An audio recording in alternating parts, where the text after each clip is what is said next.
جناب محترم علامہ سید ضیاء اللہ شاہ بخاری صاحب کی جانب ہی چلوں گا. آپ نے وہ سب کچھ سنا بھی اور اس کے اوپر آپ کا رد عمل بھی بڑا شدید نظر آیا. آپ کی پریس کانفرنسز، آپ کے بیانات جو تھے ان سے یہ ثابت ہو رہا تھا کہ آپ کے دل میں اس تمام صورتحال میں کتنا درد موجود ہے. اہل بیت اطہار کی تطہیر کے متعلق قرآن مجید فرقان حمید نے بھی ہمیں بہت سارے پیغامات جو ہیں دیے ہیں. میں چاہوں گا کہ قرآن کریم فرقان حمید سے ہی اس کا آغاز کیا جائے. کیا فرمائیے گا؟ الحمدللہ رب العالمین والصلاة والسلام علی سید المرسلین وعلی آلہ وصحبہ اجمعین. اما بعد فاعوذ باللہ من الشیطان الرجیم. بسم اللہ الرحمن الرحیم. رب اشرح لی صدری ویسر لی امری واحلل عقدۃ من لسانی یفقہوا قولی.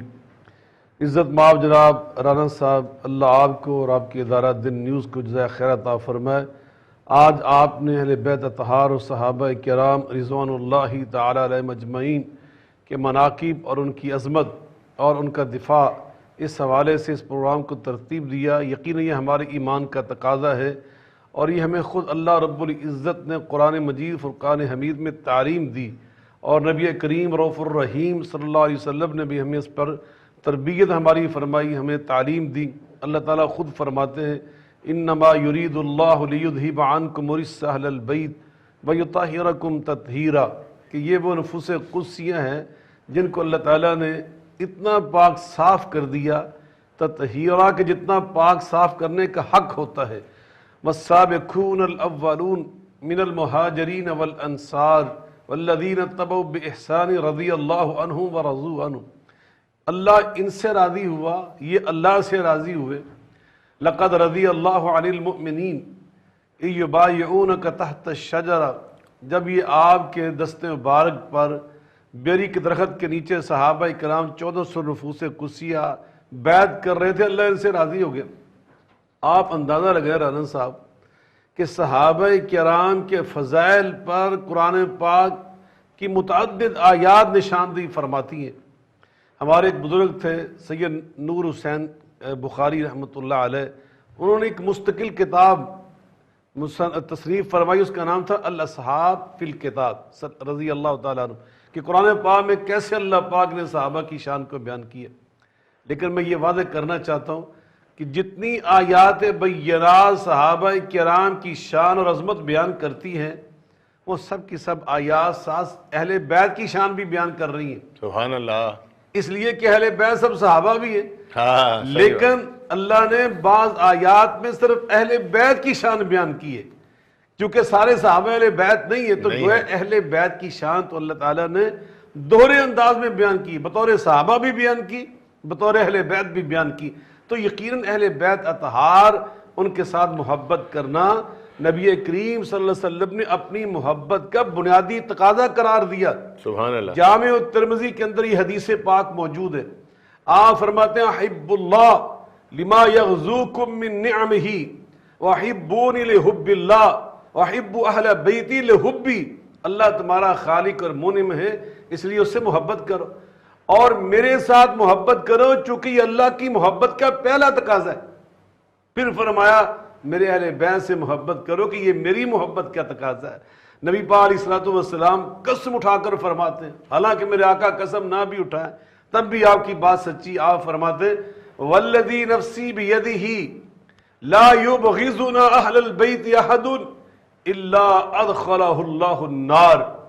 میں اللہ کی قسم اٹھا کر کہتا ہوں کہ جو انسان میرے اہل بیت سے بغض رکھتا ہے اللہ اس کو ضرور جہنم میں ڈالے گا، وہ جہنم کا ایندھن ہے. نبی پاک علیہ الصلوۃ والسلام کے اہل بیت اطہار اللہ کے رسول نے، آپ اندازہ لگائیں کہ حجۃ الوداع کا خطبہ ارشاد فرمایا، جب واپس وہاں سے نکلے تو آپ نے کیا ارشاد فرمایا؟ صحیح مسلم کے اندر حدیث موجود، اذکرکم اللہ فی اہل بیتی. 3 مرتبہ آپ نے فرمایا میں تمہیں اللہ یاد کرا رہا ہوں کہ میرے اہل بیت کے حقوق بھول نہ جانا، انہیں فراموش نہ کرنا. میرے اہل بیت فرمایا ان کی شان پتہ کیا ہے؟ میں تم میں انی تارک فیکم الثقلین لن تضلوا ما تمسکتم بہما. میں تم میں 2 بڑی وزنی باوقار وہ مشعل راہ چھوڑے جا رہا ہوں، اگر تم نے اپنا رشتہ اس کے ساتھ جوڑے رکھا تم کبھی نہیں بٹکو گے۔ اولہما کتاب اللہ، ایک اللہ کی کتاب، اور دوسرا فرمایا وَإِطْرَتِي، میری اطرت، میری آل، نبی پاک صلی اللہ علیہ وسلم کی آل، آپ کی اطرت، آپ کے اہل بیت اطہار، یہ وہ نفوس قدسیہ ہیں جو ہمارے لیے مشعل راہ ہیں۔ بے شک۔ فَإِنْ آمَنُوا بِمِثْلِ مَا آمَنْتُمْ بِهِ فَقَدِ اهْتَدَوْا، جو ان کے نقش قدم پر چلنے والا بن جاتا ہے وہ تو سیدھا وہ ہدایت جنتی یافتہ ہو شمار جاتا ہے۔ کیا جاتا بالکل ہے۔ صحیح۔ تو موسیٰ، امام موسیٰ کاظم، یہ پتہ کون ہے؟ حضرت علی کے بیٹے حضرت امام حسین، حضرت امام حسین کے بیٹے جناب علی، جن کو ہم زین العابدین کہتے ہیں، اللہ اکبر، اور پھر آگے ان کے بیٹے امام محمد باقر، اور پھر ان کے بیٹے امام جعفر صادق، اور امام جعفر صادق جو ہیں اندازہ لگائیں یہ ان کے صاحبزادے ہیں امام موسیٰ کاظم۔ موسیٰ کا یہ اتنی بڑی ہستی ہے، اتنی بڑی شخصیت ہے، ان کی شان اقدس میں گستاخی کرنا، من عاد علی ولی فقد آذنت بالحرب، اللہ فرماتے جو میرے عام کسی ولی کے ساتھ بغض رکھتا ہے میں اللہ اس کے خلاف اعلان جنگ کر دیتا ہوں۔ تو یقیناً ایسا بدبخت انسان وہ تو اللہ سے جنگ کر رہا جس نے امام موسیٰ کاظم کی بے ادبی کی۔ قبلہ شاہ صاحب، میں قرآن مجید فرقان حمید کے حوالے سے تو ابھی آپ نے اہل بیت اطہار کی تطہیر کے حوالے سے بڑی خوبصورت گفتگو کی، نبی کریم صلی اللہ علیہ وسلم سے جو اہل بیت کا تعلق اور محبت اور آپ کے ارشادات جو ہیں وہ کیا ہیں؟ بلا شبہ نبی کریم رؤوف الرحیم صلی اللہ علیہ وسلم نے اپنے اہل بیت اطہار کے حوالے سے ہمیں متعدد مقامات پر بڑے کھلے الفاظ میں تعلیم دی ہے کہ جس میں کوئی ابہام نہیں ہے، کوئی تشریحی موجود نہیں ہے۔ جناب سیدنا علی المرتضیٰ کرم اللہ وجہ الکریم کے بارے میں آپ فرماتے ہیں کہ فرمایا، یہ صحیح بخاری کے اندر حدیث ہے، فرمایا انت منی وانا منکا، تو مجھ سے ہے اور میں تجھ سے ہوں۔ میں تجھ سے ہوں۔ اندازہ لگائیں، لا یحبہ الا مؤمن ولا یبغضہ الا منافق، فرمایا علی سے محبت کرنے والا مومن ہوگا اور اس سے بغض رکھنے والا منافق ہوگا۔ پھر آپ نے غزوہ تبوک کے موقع پر ارشاد فرمایا اما ترضی ان تکون منی بمنزلۃ ہارون من موسیٰ الا انہ لا نبی بعدی، تو اپنی شان پہ راضی اور خوش نہیں ہے کہ جیسے حضرت موسیٰ علیہ السلام کے لیے جناب ہارون علیہ السلام کی حیثیت تھی، مقام اور مرتبہ اور محبت تھی، وہ حیثیت میرے دل میں تمہاری ہے، لیکن ایک فرق ہے، وہ دونوں نبی تھے، یہاں میرے بعد کوئی نبوت کا تاج نہیں پہن سکتا، یہ وضاحت کر دی، باقی ساری شان اللہ پاک تجھے عطا کر دی۔ واہ واہ واہ۔ اسی طرح آپ اندازہ لگائیں سیدہ فاطمہ الزہرا علیہ السلام کے بارے میں آپ نے کیا ارشاد فرمایا، فاطمہ تو بضعۃ منی، فاطمہ میرے دل کا ٹکڑا ہے، فمن اغضبہا فقد اغضبنی، جو میری بیٹی فاطمہ کو ناراض کرے گا سمجھ لو اس نے محمد مصطفیٰ احمد مجتبیٰ صلی اللہ علیہ وسلم کو ناراض کر دیا۔ میرے آقا فرماتے ہیں میرے پاس فرشتہ ہے، استأذن ربہ ان یسلم علیہ، اپنی زندگی میں ایک بار ہی اس نے زمین پہ آنا تھا اور اس نے اس کو مخصوص کر لیا ان یسلم علیہ کہ وہ تب آئے جب مجھے سلام کرنے آئے، وہ مجھے سلام کرنے کے لیے اللہ سے اجازت مانگ رہا تھا۔ اللہ فرماتے خالی ہاتھ نہ جاؤ، پہلی بار آخری بار جا رہے میرے محبوب کے پاس تو پھر جاؤ یہ تحفے لے کر جاؤ۔ ایک تحفہ یہ لے کر آیا، ان فاطمہ سیدۃ نساء اہل الجنہ، آپ کی بیٹی سیدہ فاطمہ صرف جنتی نہیں ہے بلکہ جنت میں شان سے جائیں گی کہ ساری خواتین جنت کی سردار بن کر جائیں گی۔ اور پھر آگے جو ان کے بیٹے اہل بیت اطہار کے جو چشم و چرا نبی پاک صلی اللہ علیہ وسلم کے دل کے ٹکڑے امام حسن امام حسین، ان دونوں کے بارے میں یہ دوسرا تحفہ اللہ نے دیا، وَإِنَّ الْحَسَنَ وَالْحُسَيْنَ سَيِّدَا شَبَابِ أَهْلِ الْجَنَّةِ، یہ میرے بیٹے صرف جنت میں نہیں جائیں گے بلکہ جنتی نوجوانوں کے سردار بن کر جائیں گے۔ آپ اندازہ لگائیں کہ جن نفوس قدسیہ کی میرے آقا یہ شان بیان کر رہے ہوں، ان کے ساتھ ہمیں کیا محبت نہیں کرنی چاہیے؟ محبت کرنی ان کے ساتھ ہمارے اوپر فرض ہے۔ بہت بڑے شیخ الحدیث محدث اس دور کے فوت ہو چکے ہیں، حضرت شیخ الحدیث مولانا محمد علی جان باز رحمہ اللہ تعالی، انہوں نے عربی زبان میں بڑی ضخیم ایک کتاب کے جلدوں میں وہ تصنیف فرمائی انجاز الحاجہ، یہ سنن ابن ماجہ کی شرح ہے۔ اس کے اندر حدیث پاک روایت کرتے ہیں سنن ابن ماجہ کی، جس میں آقا فرماتے ہیں من احب الحسن والحسین فقد احبنی ومن ابغضہما فقد ابغضنی، حسن و حسین سے جو محبت رکھتا ہے وہ اصل میں میرے ساتھ محبت رکھتا ہے، جو ان کے ساتھ بغض رکھتا ہے اصل میں وہ میرے ساتھ بغض رکھتا ہے۔ یہاں پتہ کیا فرماتے ہو؟ وہ فرماتے ہیں کہ ان کی محبت نبی پاک کی حدیث کی روشنی میں واضح ہو رہا ہے کہ ہمارے اوپر فرض ہے، ان کی محبت ایمان ہے، ان کی محبت ہمارے دل کا نور ہے، ہمارے دل کا سکون اور سرور ہے۔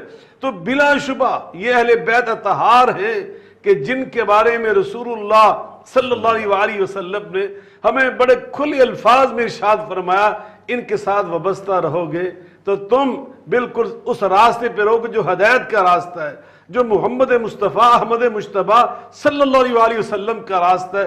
میرے آقا نے، یہ بھی صحیح بخاری کے اندر حدیث موجود ہے، حسین منی وانا من حسین، یہ سیاستہ کے اندر حدیث موجود ہے، حسین منی وانا من حسین، حسین مجھ سے ہے اور میں حسین سے ہوں۔ تو بات اندازہ لگائیں اس سے بڑھ کر اور فضیلت کیا بیان ہو سکتی ہے کہ میرے آقا علیہ الصلوۃ والسلام یہ بیان کر رہے ہوں کہ میرا حسین مجھ سے ہے، میں حسین سے ہوں۔ تو میرا خیال ایک مسلمان اگر اسی ایک حدیث کو پڑھ لے، اس کو سمجھ لے، اس پہ عمل شروع کر دے، وہ کبھی میں سمجھتا حب اہل بیت سے غافل نہیں ہو۔ قبلہ شاہ صاحب سے بھی اس پر پوچھیں گے۔ شاہ جی آپ کیا فرمائیے گا، ان لوگوں کے لیے کیا سزا ہونی چاہیے اور کیا سزا ہے اللہ تعالیٰ کی طرف سے؟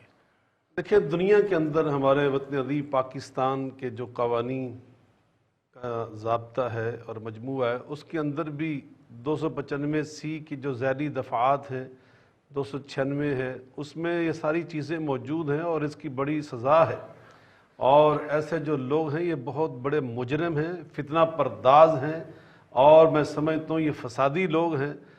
اور چشتی صاحب نے بڑے خوبصورت انداز سے جو قرآن پاک کی آیات بینات کی روشنی میں صحابہ کرام کے ساتھ ساتھ اہل بیت اطہار کی عظمت اور فضیلت کو بیان کیا ہے۔ میں یہ سمجھتا ہوں ان آیات بینات میں ایک آیت انہوں نے پڑھی تھی کہ جو اللہ اور رسول کو ایذا پہنچاتے ہیں، تکلیف پہنچاتے ہیں، یہ کیسے لوگ ہیں؟ یہ اللہ اور رسول کی نگاہ میں ملعون لوگ ہیں، یہ دنیا کے دھتکارے ہوئے لوگ ہیں، یہ ذلیل و رسوا لوگ ہیں۔ تو یقیناً قیامت کے دن نبی پاک علیہ الصلوۃ والسلام نے قسم اٹھا کر فرمایا کہ میں اللہ کی قسم اٹھا کر کہتا ہوں میرے اہل بیت کے ساتھ بغض رکھنے والا جنت میں نہیں جائے گا، یہ جہنم میں جائے گا۔ تو انشاءاللہ الرحمن مزید میں باتیں اس پہ عرض کرنا چاہوں گا۔ جی بالکل، اہل بیت کی ایسے جو شاہ صاحب میں یہ سوچ رہا تھا کہ ایسے گستاخوں کی وجہ سے، یعنی گستاخی تو کوئی کر رہا ہے چشتی صاحب محترم، لیکن ہم اگر خود اپنے طور پر کسی مسلک کو نشانہ بنانا شروع کر دیں تو کیا یہ درست ہوگا؟ بہت خوبصورت بات کی رانا صاحب آپ نے۔ سچی بات تو یہ کہ ہم نے پیغام پاکستان میں جی جس کا ہم نے اجرا اور اصدار کیا تھا ایوان صدر سے اور انٹرنیشنل اسلامک یونیورسٹی اسلام آباد، ان کی وسادت سے اور ان کی معاونت سے، یہ الحمدللہ ایک بڑی 2200 علماء ہیں جن میں الحمدللہ میں طالب علم بھی شامل تھا، ہم نے اس میں دستخط کیے۔ تو اس میں یہی طے ہوا تھا کہ اگر کوئی گستاخ، کوئی بے ادب، کوئی مفسد، کوئی فتنہ پرداز ایسی حرکت کرتا ہے کہ کوئی صحابہ کرام میں سے کسی کی شان میں توہین کرے، یا امہات المؤمنین ازواج مطہرات ان کی شان اقدس میں بدتمیزی کرے، یا اہل بیت اطہار میں سے کسی کے بارے میں وہ بدزبانی کرے، تو اس کو انفرادی طور پر اس کے ساتھ نپٹا جائے۔ پورے مسلک کے اوپر دبا لگانا اور اس کمینے کو کسی مسلک کے ساتھ نتھی کر دینا، یہ میں سمجھتا ہوں یہ ایک ہماری داخلی جو صورتحال اس کو خراب کرنے کی سازش ہے۔ اور ابھی دیکھیے محرم الحرام کی آمد سے قبل ابھی جو امام موسیٰ کاظم علیہ السلام کے حوالے سے حرکت کی گئی ہے وہ اسی لیے کی گئی، لیکن انشاءاللہ علماء کرام جو تمام مکاتب فکر کے زعماء اور ذمہ داران ہیں الحمدللہ وہ ہوش مند بھی ہیں، باشعور ہیں، بصیرت والے ہیں، الحمدللہ سب نے سازش کو بھانپ لیا اور اس کو ناکام بنایا۔ دیکھیے میں بحیثیت ایک اہل سنت میں یہ واضح کر رہا ہوں، اہل حدیث کا فرزند ہونے کے حوالے سے یہ کہہ رہا ہوں، امام موسیٰ کاظم کون ہے؟ یہ کسی ایک مسلک کے نہیں ہے، یہ پوری امت مسلمہ کا مشترکہ سرمایہ ہے۔ امام ابو حاتم رحمۃ اللہ علیہ جیسا محدث، یہ اہل سنت کے محدث ہیں، محدثین میں سے ہیں۔ وہ پتہ کیا فرماتے ہیں امام صاحب کے بارے میں؟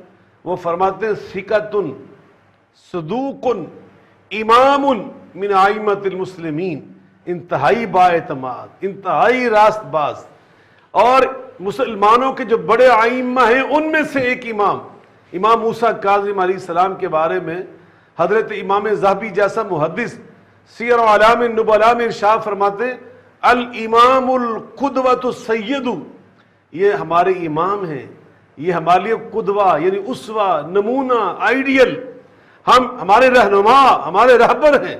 اور پھر فرماتے ہیں کہ یہ ہمارے سید ہیں، یہ ہمارے سردار ہیں، یہ ہمارے بڑے۔ اور آپ اندازہ لگائیں علامہ زرکلی رحمۃ اللہ علیہ وہ ارشاد کیا فرما رہے، انہو من سادات بنی ہاشم، یہ صرف بنی ہاشم میں سے نہیں ہے بلکہ بنی ہاشم میں جو سادات ہیں، جو بڑے لوگ ہیں، یہ ان میں سے ہیں۔ من العلماء الاجواد الکبار، یہ بڑے سخی جو عالم تھے، بڑے سکھ۔ تو میں عرض کرتا ہوں یہ ہمارے امت مسلمہ کا متفقہ سرمایہ ہے۔ حضرت قاضی سلیمان منصور پوری رحمۃ اللہ علیہ ان کی ایک مایہ ناز کتاب ہے سیرت نبویہ کے اوپر، اعلیٰ صاحبہ افضل الصلاۃ والسلام، وہ اس میں 12 ائمہ کا ذکر خیر کرتے ہیں بڑی تفصیل کے ساتھ۔ نواب صدیق الحسن خان رحمۃ اللہ علیہ بر صغیر کی علمی دنیا کے ایک بڑا نام ہے، انہوں نے ایک مستقل کتاب لکھی اہل بیت اطہار کے جو 12 ائمہ ہیں ان کے فضائل بیان کرنے کے لیے۔ وہ فرماتے ہیں تشریف البشر، یعنی بندہ جب ٹائٹل ہی پڑھتا ہے رانا صاحب تو اس کا ایمان تازہ ہو جاتا ہے۔ چشتی صاحب جو کہ عالی فاضل آدمی، ان کا ایمان یہ بڑا یعنی محظوظ ہوں گے نام سن کر۔ نام پتہ کیا؟ تشریف البشر بذکر الائمۃ الاثنی عشر، کہ اہل بیت اطہار کے ائمہ کرام کا ذکر کرنے سے اللہ انسان ذکر کرنے والے کی عزت میں اضافہ کر دیتا ہے۔ آپ اندازہ لگائیں یہ امت مسلمہ کا مشترکہ متفقہ یہ ایک فیصلہ ہے کہ اہل بیت اطہار کی شان میں گستاخی کرنا، بے ادبی کرنا، یہ اللہ کی رحمتوں سے محروم ہونے کا یہ ایک بہت بڑا راستہ ہے۔ بادب بانصیب، بے ادب بے نصیب۔ آپ یقین جانیں جس کے نصیب میں سمجھتا ہوں برباد ہو گئے اس نے یہ حرکت کی ہے، اب زندگی بھر یہ ذلیل و خوار ہوگا، یہ کبھی سرخرو نہیں ہوگا۔ اچھا نہیں، میں یہ سوچا تھا کہ ہمیں بھی اس ایسے موقع کے اوپر، کیونکہ ہم بڑے جذباتی ہو جاتے ہیں، ایک لمحے کے اندر ہم یہ نہیں سوچتے کہ ہمیں اس کے سیاق و سباق کی طرف بھی جانا ہے۔ تصویر کا صرف ایک ہی رخ نہیں ہوتا، تصویر کا دوسرا بھی رخ ہوتا ہے، اس کی طرف بھی ہمیں توجہ کرنی ہے کہ اصل میں تصویر کی دوسری طرف کیا ہے، پس آئینہ کیا ہے۔ میں آپ کی تائید میں ایک جملہ سے عرض کرنا چاہتا ہوں، صرف ایک جملہ، وہ یہ ہے کہ یقیناً یہ ہمارے جو سوشل میڈیا کے اوپر نوجوان بیٹھے ہوئے تمام اکاتب فکر کے، میں ان سب سے یہ عرض کرنا چاہتا ہوں، وہ میرے بیٹے ہیں، وہ میرے عزیز ہیں، ہمارے فرزندان ہیں اس ملک کے، انہیں یقیناً اپنے اکابرین، اپنے زعماء، اپنے قائدین جو اپنے پیشوا ہیں، مربی ہیں، ان کے ساتھ مشاورت ضرور کرنی چاہیے۔ اور کوئی اس طرح کی چیزیں ہیں نا یہ نقصان جذباتیت کا نہیں، یہ ہمارے ملک میں نقصان پہنچا رہی ہے، اس لیے یہ کوئی ذہن میں آ رہی تھی۔ شاہ صاحب چونکہ موجود ہیں، ان کی موجودگی کا فائدہ اٹھایا جاتا ہے اور میں تو اٹھاتا ہوں۔ یہ بھی ایک طرح سے فرقہ واریت اور ایک دہشت گردی کو فروغ دینے کی بات ہے، اس کو ہم ایسے بھی لے سکتے ہیں۔ اور اگر ہم دیکھیں کہ ابھی کچھ پچھلے دنوں کے اندر ہمیں بہت ساری جو چیزیں اس کے اوپر فیس بک پہ دیکھنے کو مل رہی ہیں، جیسے اسلام آباد کے اندر وہ ایک خاتون اور ایک مرد کی ویڈیو جو تھی وہ وائرل کی گئی، اور ان کے اوپر ان کے ساتھ جو بدتمیزی ایک شخص کر رہا تھا، یہ بھی ایک ملک کے اندر انتشار پھیلانے کی سازش ہوتی ہے۔ شاہ صاحب وزیر اعظم نے بھی اس کا وہ لیا ایکشن، اور بہت سختی کے ساتھ قائمہ کمیٹی نے بھی کیا، بات عدالت تک گئی، ان کو پکڑ بھی لیا گیا، سارا کچھ ان کے اوپر، پوری قوم کہہ رہی ہے کہ ان کو عبرت کا نشانہ بنا دیا جائے، ہماری عدالت نے ان کو بری بھی کر دیا جو سننے میں آ رہا ہے۔ تو آپ کیا سمجھتے ہیں کہ ہم ایسے لوگوں کو کہ جو یہ شرپسندی کرتے ہیں، ان کو کیوں نہیں عبرت کا نشانہ بناتے کہ یہ باقی لوگوں کے لیے جو ہے وہ ایک دیوار بن جائیں؟ بہت خوبصورت بات کی رانا صاحب آپ نے۔ میں سمجھتا ہوں کہ یقیناً جیسے ہی پاکستان ترقی کی راہ پر گامزن ہوتا ہے تو ہمارا دشمن، چونکہ یہ سوشل میڈیا کا دور ہے، دنیا کا فاسٹ میڈیا اس وقت وہ سوشل میڈیا بن چکا ہے، مؤثر ترین اور تیز ترین، تو میں سمجھتا ہوں یہ سوشل میڈیا پر ہی میں نے پڑھا کہ جی ان کی ضمانتیں ہو گئی ہیں، واللہ عالم ہوئی ہیں یا نہیں ہوئی ہیں، یہ تو پتہ ہو۔ جی میں عرض کرتا ہوں کہ یقیناً یہ فاسٹ میڈیا کا دور ہے، اور یہ جنگ جو اس کا فکری جنگ شروع ہو چکی ہے، یہ فکری جنگ ہے ہماری اور ہمارے دشمنوں کی جو ہمارے مخالف ہیں، جو پاکستان کی خیر نہیں چاہتے، پاکستان کی ترقی نہیں چاہتے، پاکستان کی بھلائی نہیں چاہتے، تو یقیناً جیسے ہی ابھی الحمدللہ اس وقت پاکستان بہت بہترین پوزیشن میں جا رہا ہے جی بالکل اپنی خارجہ پالیسی کے اعتبار سے، اور ہمارے عمران خان صاحب پرائم منسٹر صاحب نے جس جرت کے ساتھ، جس دلیری اور بہادری کے ساتھ پاکستان کا سر فخر سے بلند کیا ہے نا، اس موقع پر اس طرح کی حرکتیں، آپ کے علم میں ہے کہ جو ویڈیو وائرل ہوئی اسلام آباد کی، جی یہ 1 سال پرانی ہے، ذرا آپ اندازہ لگائیں 1 سال پرانی ویڈیو کو سنبھال کر رکھا گیا، اور جیسے ہی پاکستان اس وقت بہت اعلیٰ اور بہتر پوزیشن میں نظر آیا، اس کو فوراً اسلام آباد کے اندر سے ایک گندگی اور غلاظت کو دکھا دیا گیا کہ یہ ہے اسلام آباد۔ تو یقیناً یہ پاکستان کے خلاف ایک سازش ہے، اور اس سازش کو ناکام بنانے کے لیے یقیناً من حیث القوم ہم نے اپنا فیس بک پر بھی ایسی جو اور ہے نا یقیناً چیزوں جو کی بھی آپ نے ممانعت ہونی نشاندہی چاہیے۔ کی ہے نا رنا صاحب، جو آپ نے نشاندہی کی ہے، یہ ہماری کمزوری ہے، اس کو دور کرنا ہوگا۔ ہماری عدالتوں کو اس ضمن میں اپنا بھرپور مؤثر، بہت مضبوط مؤثر کردار ادا کرنا ہوگا۔ ان کی ضمانتیں ہو چکی ہیں، اس بات کی میں نے خود ابھی راستے میں نے دیکھا ہے، وہ انہوں نے دوبارہ سوشل میڈیا کے اوپر آ کر وہ اپنا دیا ہے، وہ بدتمیزی کر رہے ہیں اس کے اوپر، وہی آدمی اور اس کے ساتھی، تو یقیناً اس سے محسوس ہوتا ہے کہ ان کی شاید ضمانت ہو چکی ہے۔ تو لیکن یہ افسوسناک صورتحال ہے، اور عدالتیں بعض مجبور ہو جاتی ہیں، کیوں کہ اس کا جو شواہد پیش کیے تھے وہ اتنے کمزور ہوتے ہیں کہ جس کی بنیاد پر عدالتیں مجبور ہو کر وہ فیصلہ کرتی ہیں کہ انہوں نے اپنے قانون کے مطابق چلنا ہوتا ہے، جو شواہد اس کے مطابق فیصلے کرنے ہوتے ہیں۔ تو برکیف ہمیں ان تمام چیزوں کا من حیث القوم نوٹس لینا ہوگا۔ پارلیمنٹ جو مقننہ ہے وہ قانون ایسے بنائے، ہماری جو پولیس ہے اس کو بھی متوجہ ہونے کی ضرورت ہے کہ جب وہ اس قانون قائمہ کو کمیٹی نے بھی داخلہ کی تو قائمہ یقیناً یہ ساری جو چیزیں ہیں ہمیں من حیث القوم اس پہ اپنا اپنا کردار اچھا میں یہ سوچ رہا تھا صاحب، آپ کیا فرمائیے گا، جیسا میں نے کہا کہ جب آپ بھی نے درست کہا ہے رانا صاحب، پچھلے محرم میں آپ کے نوٹس میں یہ چیز لانا چاہتا ہوں۔ میں نے الحمدللہ بہت ذمہ دار جگہ پر یہ چیزیں محسوس کیں، اور مجھے یہ چیزیں معلوم ہوئیں کہ ہمارے دشمن نے پچھلے محرم میں ہمیں شیعہ سنی تصادم میں دھکیلنے کے لیے ہمارے سوشل میڈیا کے اوپر لاکھوں ڈالر خرچ کیے۔ میں وہ فگر اگر آپ کو بتا دوں تو آپ حیران ہو جائیں، شزدر رہ جائیں۔ تو یقین ابھی محرم الحرام کی قربت ہے، اس کی وجہ سے یہ ایک سازش پھر تیار کی گئی کہ یہ فلاں مسلک اور فلاں مسلک، یہ شیعہ سنی پھر تصادم کھڑا کیا جائے۔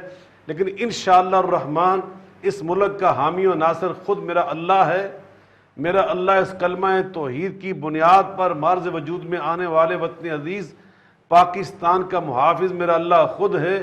لا الہ الا اللہ محمد الرسول اللہ کلمہ طیبہ کی بنیاد پہ معرض وجود میں آنے والا پاکستان، یہ انشاءاللہ قیامت تک قائم رہے گا۔ اس کا برا سوچنے والے ہر دور میں ناکام ہوں گے۔ انشاءاللہ اس محرم میں بھی انشاءاللہ تمام علماء امت، تمام اکابر فکر کے زعماء، وہ انشاءاللہ کندھے سے کندھا ملا کر وہ دشمن کو جواب دے رہے ہیں، اور انشاءاللہ الرحمن ہم متحد ہو کر سیسہ پلائی دیوار بن کر یہ سارے جو مسالک کا مکاتب کا جو ہمارا فرق ہے وہ اپنی جگہ پر ہے، لیکن ہم بھائی بن کر اس ملک کا دفاع کریں گے، اس کی حفاظت کریں گے۔ سوشل میڈیا کے اوپر بھی انشاءاللہ ہماری ٹیمیں اتحاد امت کو فروغ دیں گی۔ صحابہ کی شان اور اہل بیت اطہار کی عظمت، امہات المؤمنین کی فضیلت، یہ ہم سب کا مشترکہ پیغام ہے، اور انشاءاللہ اس پیغام کو ہم عام کریں گے۔ شاہ صاحب آپ پر تو خاصی بڑی ذمہ داری ہے کہ آپ اس وقت ممبر ہیں اسلامی نظریاتی کونسل کے، اور میں یہ آپ سے سوال ضرور کروں گا کہ اسلامی نظریاتی کونسل کا کردار جو ہے وہ اس حوالے سے اب کیا ہونا چاہیے؟ میں یہ سمجھتا ہوں کہ الحمدللہ اسلامی نظریاتی کونسل حکومت پاکستان ہر دور میں اپنا کردار ادا کرتی رہی، لیکن اس وقت جو اس ٹرور میں میں شامل ہوں، ہمارے جو سربراہ ہیں ڈاکٹر قبلہ ایاز صاحب، بہت متوازن شخصیت اور بہت معتدل شخصیت اور رہنما شخصیت، وہ ان تمام چیزوں پر بڑی حساسیت رکھتے ہیں، اور الحمدللہ اس پہ کام ہو رہا ہے، ورک ہو رہا ہے۔ اللہ نے چاہا تو انشاءاللہ ان 3 سال کی جو ٹنور ہے اس میں پاکستان ریاست مدینہ جو نعرہ لگایا عمران خان صاحب نے، انشاءاللہ پرامن پاکستان اور ترقی یافتہ پاکستان اور مضبوط اور مستحکم پاکستان انشاءاللہ اس منزل کے ہم قریب تر پاکستان کو لے کے جائیں گے انشاءاللہ۔ اور یہاں یہ بھی بات کہنا چاہتا ہوں، ہمارا متحدہ علماء بورڈ حکومت پنجاب، میں اس کا بھی رکن ہوں الحمدللہ، وہ بھی بھرپور اپنا کردار ادا کر رہا ہے، اور ہمارے جو اس وقت الحمدللہ اس کے سربراہ ہے حافظ طاہر محمود اشرفی صاحب، وہ بھی انتہائی متحرک شخصیت ہیں، اور اس کے ساتھ ساتھ جو ہمارے وفاقی وزیر مذہبی امور ہیں وہ الحمدللہ ڈاکٹر قبلہ نور الحق قادری صاحب مدظر العالی، وہ بھی اس میں بڑے ہی متحرک ہیں الحمدللہ، خود چونکہ دینی شخصیت ہیں، اور تمام مکاتب فکر میں ان کا بے حد احترام پایا جاتا ہے۔ تو یہ تمام شخصیات الحمدللہ یہ پاکستان کے لیے میں سمجھتا ہوں یہ خوش آئند بات ہے کہ یہ اس وقت سب ماشاءاللہ مختلف محاذوں پر یہ لوگ کام کر رہے ہیں، اور اللہ نے چاہا تو ہم ان کے دست و بازو ہیں، اس کام کو انشاءاللہ ہم اور آگے لے کے جائیں گے، ملک کو مضبوط کریں گے، قوم کی صفوں میں اتحاد پیدا کریں گے۔